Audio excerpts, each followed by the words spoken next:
So I want to start today with an addendum to the episode last week where we talked about pediatricians and how pediatricians in general, not every single one, but the practice of evidence-based medicine as dictated by AAP, American Academy of Pediatrics standards, how this is a very corrupt model of medicine. It leads to, well, moms like me coming home from the pediatrician in tears because pediatricians don't respect a mom's intuition on anything really, from breastfeeding to co-sleeping to the vaccine schedule. And I talked about why this is such a pattern, why so many moms in our country have experienced what I've experienced when I've taken my baby to the doctor, where pediatricians are just, they're patronizing, they're condescending, they're disrespectful. Sometimes they're even anti-science about things like co-sleeping and vaccines. And I talked about how this is because in order to, it's called CYA medicine, it stands for cover your ass medicine. In order to avoid legal liability for the medical advice that they give, they have to follow a standard of care. Standard of care is a consensus among certain types of doctors, in this case pediatricians, about how to respond to a particular medical event. So the standard of care is actually a legal term, because if you don't follow the standard of care, then you can be subject to a lawsuit where you can be held liable under the law for giving bad advice, for medical neglect or negligence. It's basically a medical malpractice lawsuit. And we talked in the episode about how the American Academy of Pediatrics, who sets this standard of care, is a compromised, corrupt institution for two reasons.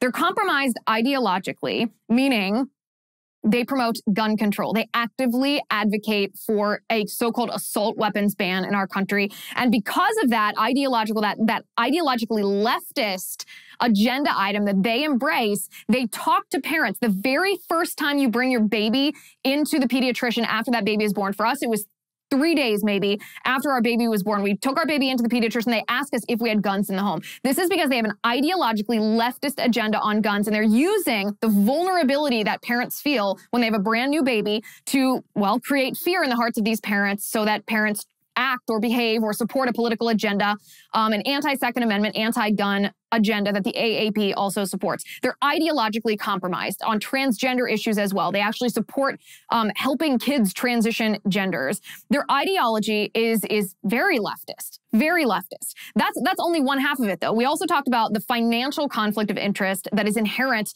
to the American Academy and Pediatrics. The financial conflict of interest means, as they're setting this standard of care, let's just talk about the vaccine schedule, for example. As they're setting this standard of care, they also have donors and partners which give them a lot of money, who are pharmaceutical companies, the literal vaccine manufacturers. So there is a conflict of interest between recommending a standard of care that includes a schedule of vaccines while you are simultaneously profiting or getting a lot of money from vaccine manufacturers. And of course, they claim, the AAP claims that their partners don't necessarily, that their partners do not impact their scientific advice, but we know that that's not how human nature works. We know that that's simply not the case. So, the AAP is partnered with Johnson & Johnson, with Sanofi, with Merck, with Novavax, with GlaxoSmithKline, with Supernus Pharmaceuticals, just to name a few. These are pharmaceutical companies that give money to the American Academy of Pediatrics. There's also organizations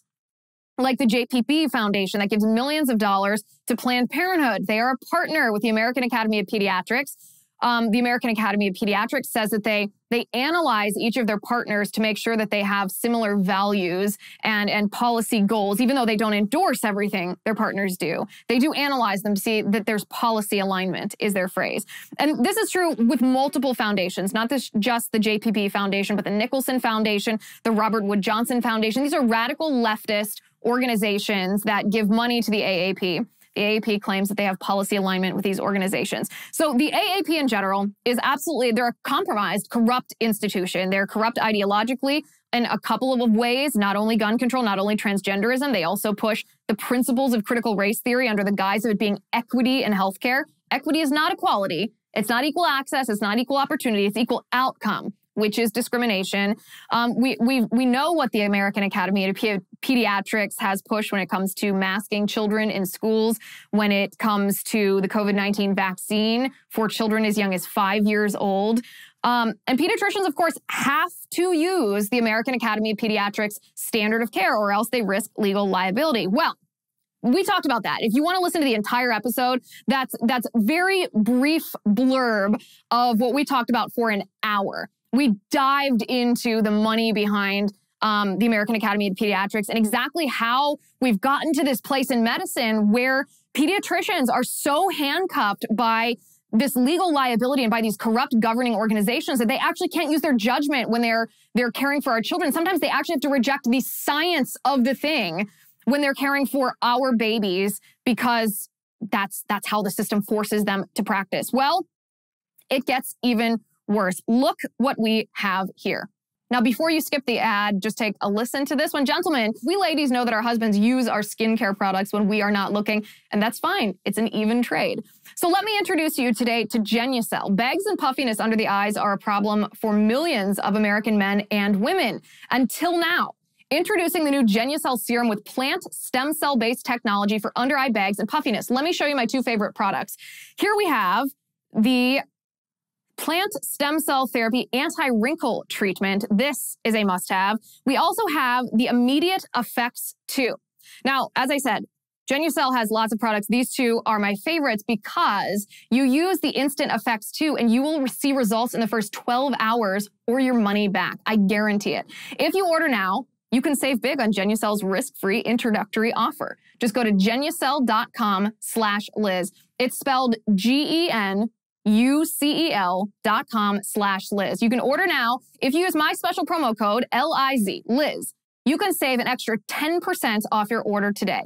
Go to genucel.com/Liz. GENUCEL.com/Liz. Genucel.com/Liz.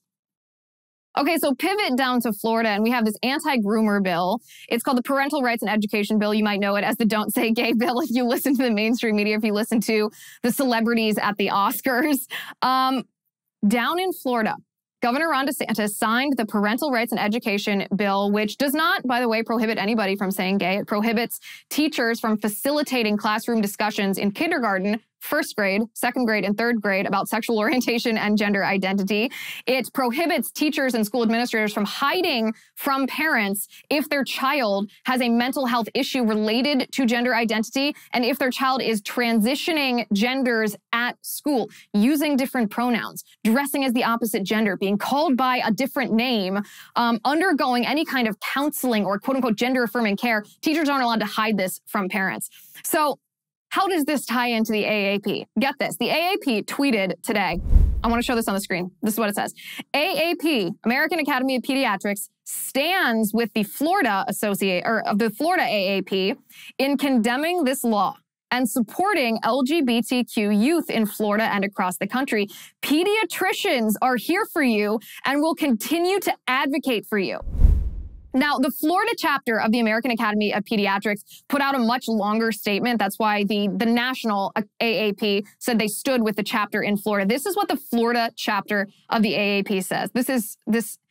I mean, honestly, I was surprised when I read this because it's just so blatant. They said, quote, "Today, the Florida chapter of the American Academy of Pediatrics, representing more than 2,500 pediatricians in Florida," that's a huge number, by the way. Don't you wonder if your child's pediatrician is one of these? Released the following statement in response to Governor Ron DeSantis signing the Parental Rights and Education Bill, also known as the Don't Say Gay Bill, into law. The Don't Say Gay Bill, signed today by Governor DeSantis, will harm Florida's children in the classroom and beyond, said Lisa Gwynn. She's a DO, a doctor associated with the American Academy of Pediatrics. Quote, "As pediatricians, we know that exploring one's identity is a normal part of child development. School should be a place that encourages this process for all children, offering a safe space for sharing accurate information. By prohibiting educators from teaching lessons about sexual orientation or gender identity in kindergarten through third grade, this law will deprive children of the opportunity to learn from trusted teachers and to feel supported in their school community." School should be a place that encourages this process, she said. The exploration of sexual orientation and gender identity, school should be a place that encourages this process. This woman is in charge of pediatricians in Florida. 2,500 pediatricians in Florida belong to this organization that thinks that schools should encourage a gender identity exploration process in children. Accurate information, as we all know, is that gender dysphoria, if a child doesn't transition, if they're given mental health care that actually explores the trauma that could lead to gender dysphoria, that 85 to 90% of the time, children outgrow the gender dysphoria by the time they're adults. But public schools are not teaching that. No. Public schools are teaching children that they can be kindergartners, first graders, second graders, third graders, that they can be a boy if they want to be a boy, even if they were born a girl. And the American Academy of Pediatrics thinks that school is the place to, or schools ought to encourage this process, offer a safe space for sharing information. This law, they say, will deprive children of the opportunity to learn from trusted teachers and to feel supported in their school community. To learn from trusted teachers. What are teachers going to be teaching kindergartners, first graders, second graders, and third graders about gender identity and sexual orientation? It doesn't matter if you're trusted as an individual. This topic of conversation is not developmentally appropriate for children to be learning about. But the American Academy of Pediatrics thinks that this law is bad. They think that school is the place and teachers are the people to be teaching your small primary school child, the ones without their front teeth, the ones that still wear pigtails, about gender identity. And honestly, it gets even worse than that. I'm Liz Wheeler. Welcome to The Liz Wheeler Show.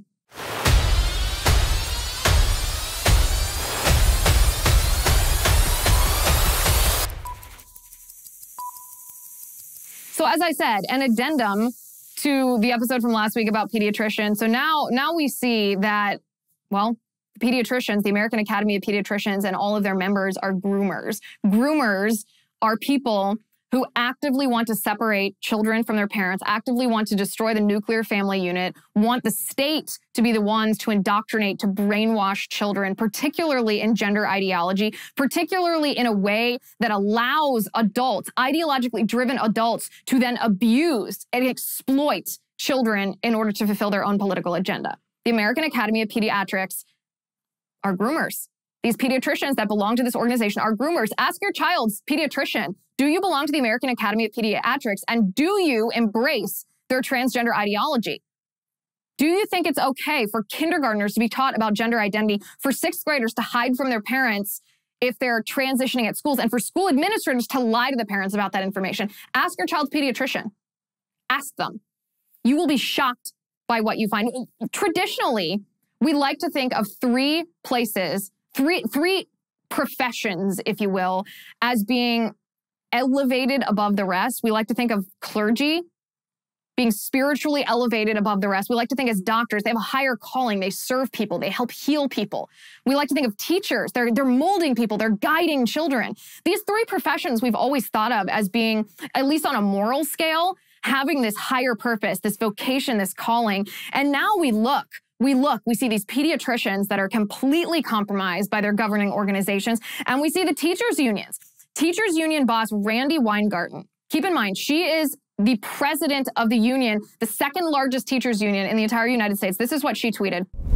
Today, Governor Ron DeSantis signed Florida's Don't Say Gay bill. While the governor's intent is political, the non-political consequences are very real and very damaging. It hurts children, hurts families, and makes it hard for teachers to do their jobs.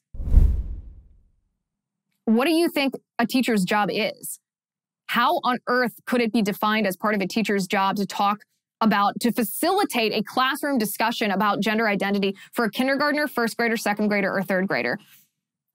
I'm sure she has no answer to this. I couldn't ask her this because on this tweet, she only allows people that she follows or people that she specifically mentions to reply to her tweet, which is just the most defensive, hilarious thing when leftists do this, when they actively don't want any pushback. They actively don't want a discussion because they're afraid of the responses. But I would like to ask her, how does this make it harder for teachers to do their jobs? What do you think is the job of a teacher when it comes to kindergartners and gender identity? Because you're in charge of the second largest teachers union in the entire country. You're part of the apparatus that helps direct teachers and how they teach. So I'd love to hear what you think a teacher's role is in a kindergarten classroom when it comes to gender identity and how this law specifically makes it more difficult for a teacher to do their job. There's a third grade teacher in Texas who spoke to MSNBC and says that he's gay himself.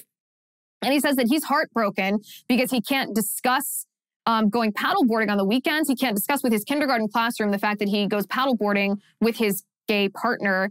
And this is the allegation about the law that he makes. Yeah, it's twofold. It really hits hard in my heart professionally and personally, both. Professionally, it truly makes me feel like I am not trusted as a professional.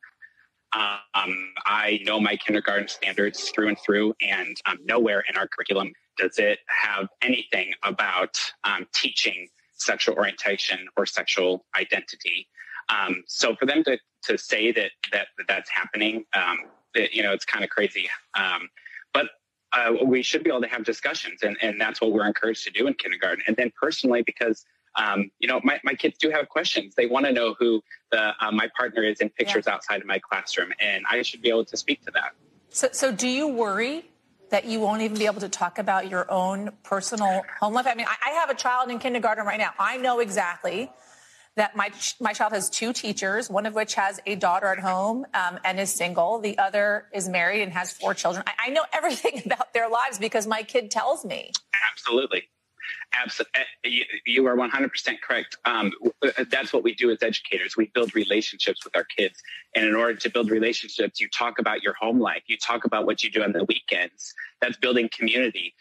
It scares me to death that I am not going to be able to have these conversations with my children because they're going to ask me what I did on the weekend. I don't want to have to hide that my partner and I went paddleboarding this weekend because then they ask, well, what does partner mean, Mr. Bernard? And, I'm worried. Can I tell them what it means? I'm also worried for my kids. I have a little girl this year who has 2 moms, and the kids are curious about her 2 moms. They want to know about her 2 moms. If they go to her and ask her about her 2 moms and she doesn't know what to say, they're going to come to me and ask me. And then, so what do I do? It opens up for parents to really take some legal action against the schools and teachers. First of all, yes, you can. You actually can say that. Now, what you can't do is you can't facilitate a classroom discussion about it, but you can say that you went paddleboarding with your male partner. You can even say the word gay. Remember, that's not prohibited under this law. What's prohibited is facilitating a classroom discussion. And what's really telling, second of all, I think we should ask, why would you? Why would you be talking to little children about your outside life? Why would you be talking to your kindergartners about the dates that you go on with your gay partner? Talking about your life outside the classroom isn't actually really pertinent to educating children, but it's very telling when he talks about forming this relationship, when he refers to them as my kids, when he says specifically that he posts pictures of his life outside the classroom in his classroom. The reason that he does that is to facilitate discussion. These kids would not be asking him about his date nights with his gay partner if there weren't pictures of him with his gay partner that he posts deliberately at the front of his classroom in order to beget these questions from the kids in order to tell them about his gay partner. I mean, you can understand what his motivation is. You can understand what he does in this classroom. You can understand the type of discussions that he actively tries to bring about. He structures his classroom in a way to beget these questions from kindergartners. This is indoctrination. This is agenda. This is brainwashing. This is grooming. This is trying to instill in these kindergartners information specifically about your, sexual agenda, your sex life, especially if you think that their parents or their religion or society in general doesn't expose them to information about sexual orientation or gender identity that you think they ought to be exposed to. That is agenda. That is ideology. And yes, in that sense, the bill does protect children from your sexual agenda, the advances of your sexual agenda, and that's a good thing. The biggest part of all of this is how scary it is to see pediatricians. 2,500 pediatricians belong to the Florida chapter of the American Academy of Pediatrics. To see pediatricians compromised by radical leftist gender identity. And then to see teachers also compromised by this. Teachers who actively try to structure their classroom to beget questions about sexual orientation and gender identity from their students. This is just creepy, right? This is actually the creepiest thing that of all the leftist agendas that we see right now, right? We see critical race theory. We see just abject Marxism. We see socialism. We see communism. We see lies about the Black Lives Matter movement. We see demonizing capitalism. We see even the war on women, even the effort to abolish the nuclear family. All of these insidious agenda items or insidious ideologies that the left is trying to impose on our nation. This is by far the creepiest because this sexualizes children. It sexualizes children. Children are the specific targets of this kind of ideology. And the point of it is to encourage them to think of themselves before maturity as sexual beings, to try to direct their sexual behaviors and inclination in a certain way, and to confuse them about gender and sex in general and the context of sex in general, to separate them from their parents. Compared to everything else the left has done, this is hands down the creepiest one of them all, the absolute creepiest one. And I do wonder, by the way, if the people who, like this teacher, who claim that they can't say gay, which is not true, I wonder if they are actually that stupid, or if this is just a narrative that they think is going to be, or a narrative that they think is going to change Americans' minds, change people's minds, parents' minds about this bill. Now, is this topic making you nauseous? There's no worse feeling than being nauseous. I get car sick. I'm all too familiar with that feeling. If you've ever experienced nausea, whether it's from the stress of the world, heading to space with Elon Musk, some bad Indian food, or even nausea brought on by anxiety medication, you know how quickly your body can turn from comfortable to crisis mode. Did you know that 1 out of 3 Americans regularly suffer from nausea? That's why you've got to check out Relief Band. Relief Band is the #1 FDA-cleared anti-nausea wristband that has been clinically proven to quickly relieve and effectively prevent nausea and vomiting associated with motion sickness, anxiety, migraines, hangovers, morning sickness, chemotherapy, and so much more. How it works is Relief Band stimulates a nerve in your wrist that travels to the part of the brain that controls nausea. Then it blocks the signal that your brain is sending to your stomach, telling you that you're sick. So maybe you look at your phone like I do when I'm riding in an Uber. Maybe your prescription makes you nauseated on a daily basis. Maybe you have car sickness, a hangover. Either way, Relief Band is your solution. Plus, the product is 100% drug-free, it's non-drowsy, and it provides all-natural, long-lasting relief with 0 side effects for as long as you need it. Relief Band makes a great gift for any time of the year. Right now, they've got an exclusive offer just for you, for listeners to The Liz Wheeler Show. If you go to reliefband.com and use my promo code Liz, you will get 20% off plus free shipping and no questions asked, 30-day money-back guarantee. That's the best offer that you will find for Relief Band anywhere, but you have to use my code. So go to reliefband.com and use my promo code Liz for 20% off plus free shipping. So at the Oscars the other night, there were a group of celebrities, including Amy Schumer, who I saw this video and I actually wondered, are they just acting? Because that's what they are. They're actors. Or are they actually this stupid? We're going to have a great night tonight. And for you people in Florida, we're going to have a gay night.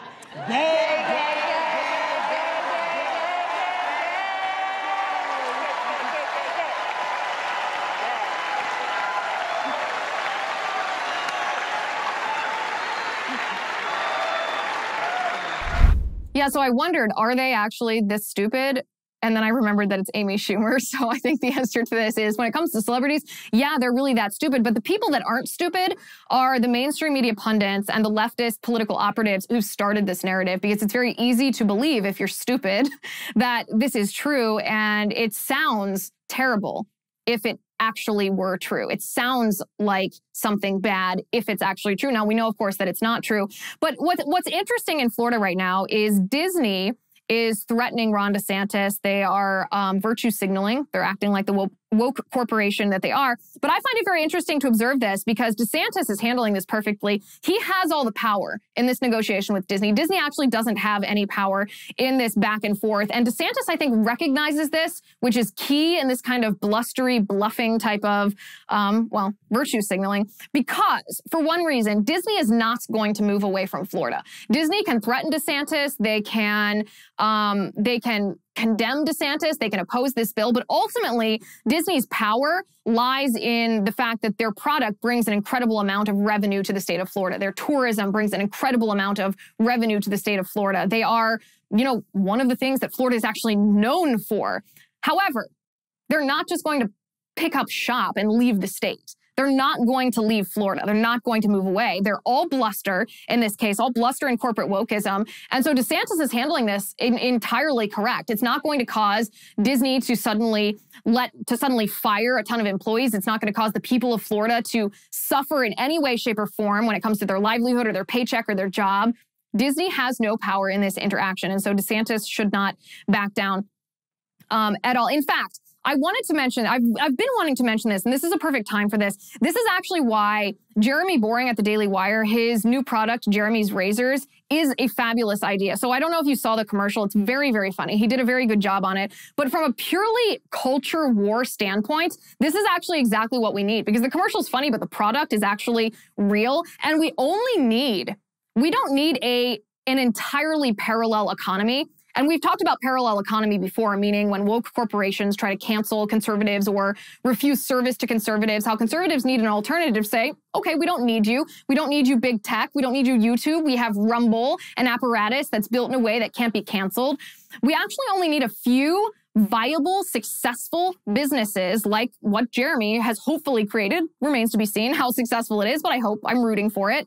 We only need a few of these businesses in order to show the woke corporations that condemn conservatives for being conservative, like Harry's Razors was. That's what Jeremy's Razors was created to compete against. To show Harry's Razors that, listen, if you degrade half of your business, if you condemn half of the American people, this is going to cost you financially. This is going to actually harm your business. And we only need a few of these businesses to be successful and to show the woke corporations that if you're woke, your business is going to suffer for it before woke corporations actually think twice before they engage in that woke virtue signaling to begin with. So we don't actually have to build an entire parallel economy across our country in every instance. One restaurant for leftists, one restaurant for conservatives, grocery stores for leftists, grocery stores for conservatives.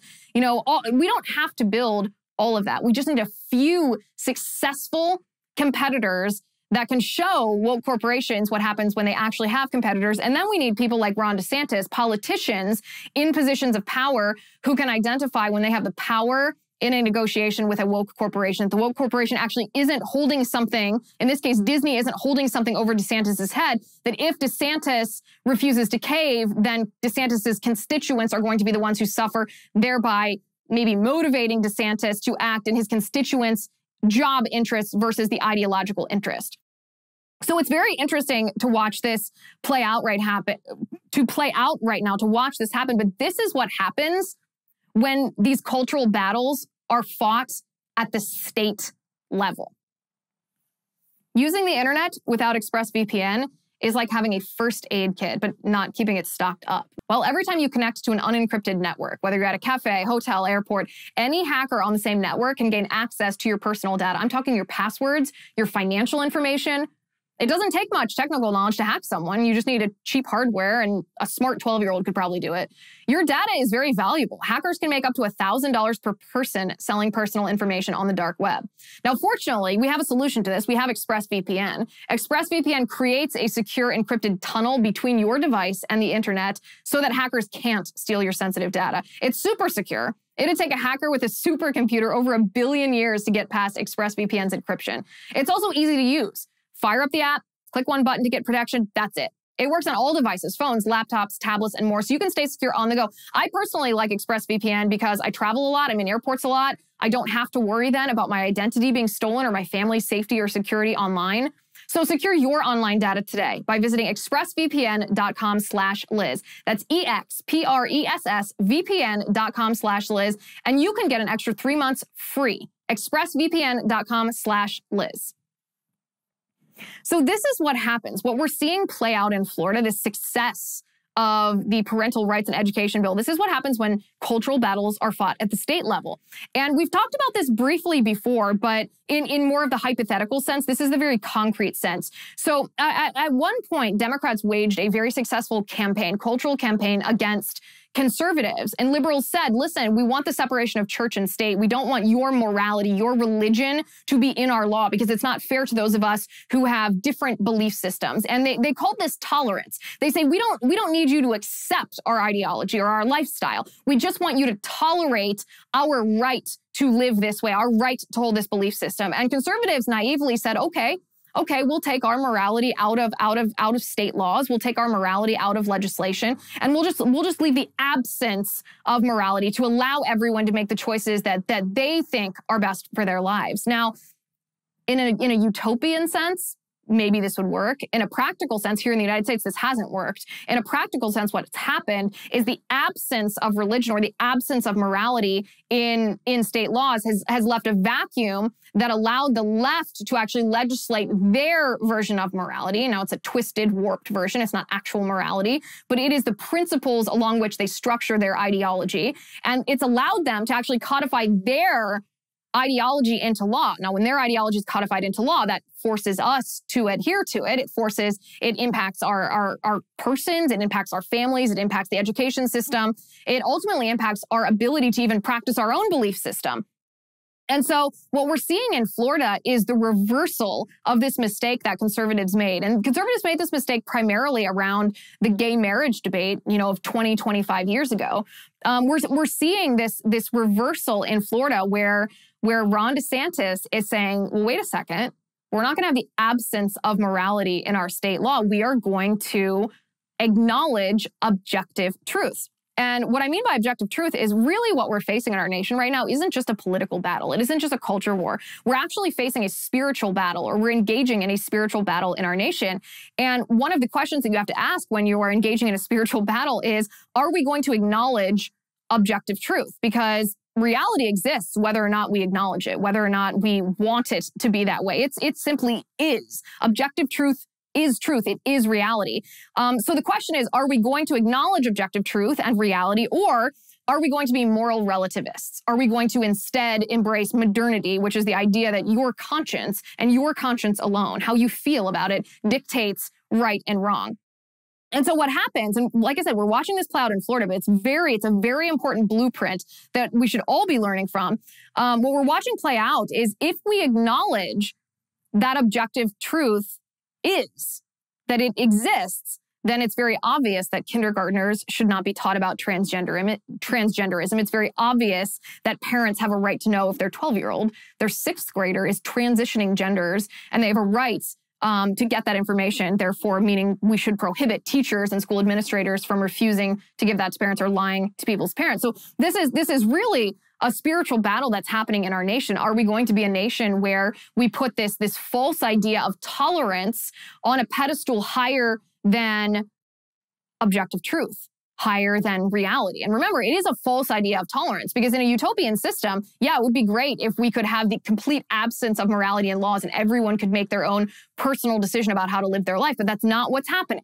What's happening when we remove objective truth from our law, the left is swooping in, and they are imposing their morality on us through government, through governmental institutions, and through legislation. I mean, you can see this in California with the law that actually could imprison nurses if they misgender a geriatric patient. You can see this in California again with the pro-life crisis pregnancy centers that were at one point forced to advertise free abortions, even though that's obviously contradictory to the entire purpose of their being, their existence, and a violation of their free speech. You can see critical race theory that's being taught in schools across the country. This is the leftist ideology that they have imposed on us through governmental institutions, through legislation, through law, in this tolerance vacuum, this absence of religion, this absence of acknowledging that there is objective truth, even if the objective truth is something that people on the left don't want to acknowledge or don't want to live their lives surrounded by. That's why that's why the eyes of the nation are on Florida. This is why Florida should be a blueprint for what states across the country, how conservatives in states across the country should take back our country, take back our states, take back morality, and protect children. It's not just individual rights, it's children's rights, it's family rights, it's the rights of people to live according to objective truth. And when objective truth is obliterated at the state level, then individuals and families don't even have the right to instill that value, to teach their children that objective truth exists and live their lives accordingly. There's also, by the way, so people across the country, by the way, can see this. We can see this happening, but there's also an obvious common sense reality that we can see. It's not just these deep existential objective truths. There's also common sense reality that we can all see. And in this case, I'm talking about Joe Biden. So how can we not talk about this? Joe Biden's gaffes at this point. I've spent quite a bit of time laughing at Joe Biden in the last year and a half. I mean, him falling up the stairs. I don't know how many times I played that video. It's quite funny. That's really quite funny. And the way that, when he said like, hey, they're fat or look fat. I mean, that's just objectively humorous. But this is very different. What we're seeing Joe Biden do right now, like gaffes are when you fall up the stairs. But a gaffe is not when you accidentally almost start a nuclear war with Russia because of what you say, what you intentionally or unintentionally say. I don't even know whether he's saying these things intentionally or whether he's so senile that he's saying these things without any knowledge of what he's saying. But some of the things that Biden has said this week that are being labeled by the mainstream media as gaffes, he has told U.S. troops that they are going to war in Ukraine. He has essentially called for regime change in Russia, saying that Putin cannot be in power anymore. He has said that he will respond in kind if Putin uses nuclear weapons. And then when he was asked about this, he said that he wasn't walking anything back. He said that these views reflect his personal views on each and every one of these matters. And this is where it becomes something that I can't laugh at anymore. This is not a gaffe. This is not some old dude tripping up the steps. And the fact that he's on the political opposite side of the aisle makes it a good target to make fun of. No, this is a national security risk. This is a legitimate question.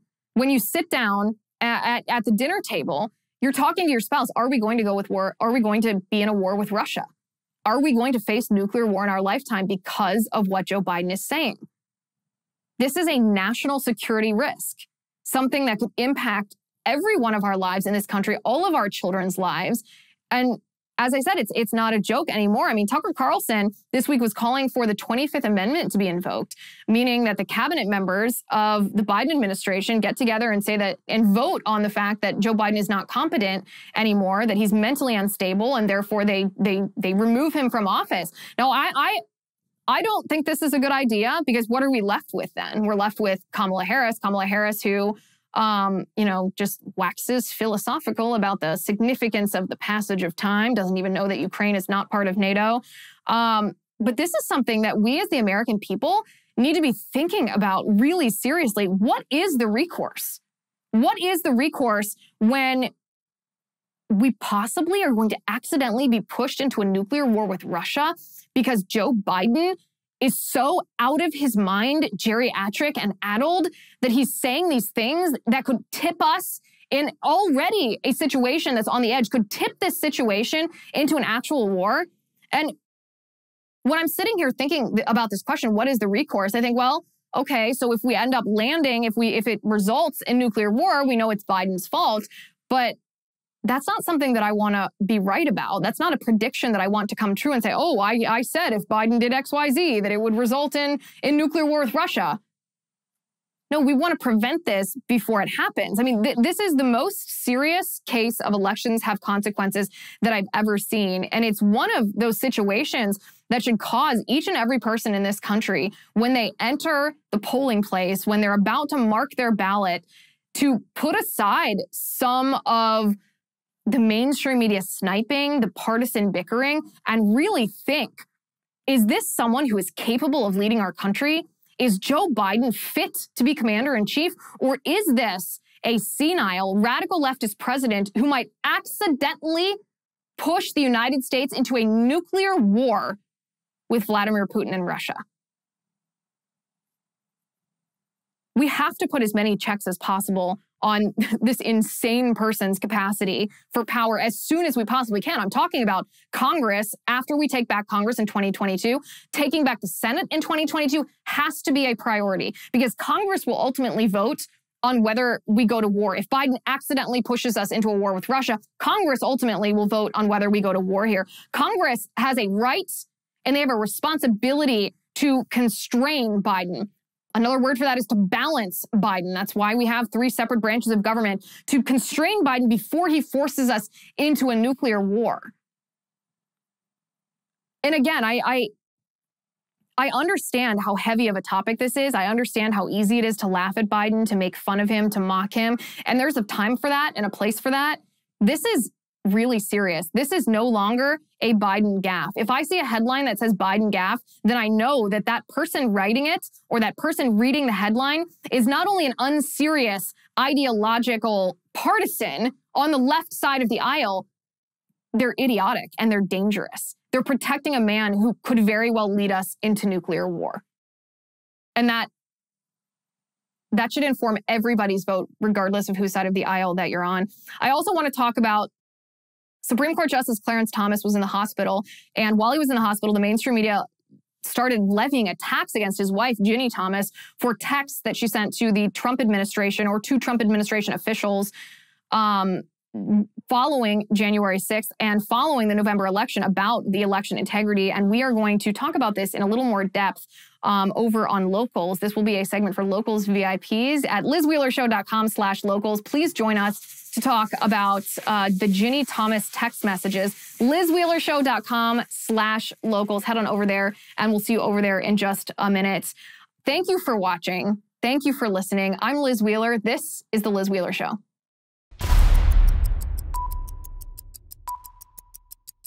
The Liz Wheeler Show is produced by Jonathan Hay, executive producer Chad Abbott, director of photography Kevin McRoberts, editor Alejandro Figuerella, sound mixer Robin Fenderson, director of marketing Emily Washler, production and talent coordinator Matt Toffler, and senior publicist Patricia Jackson. This has been a Soundfront production.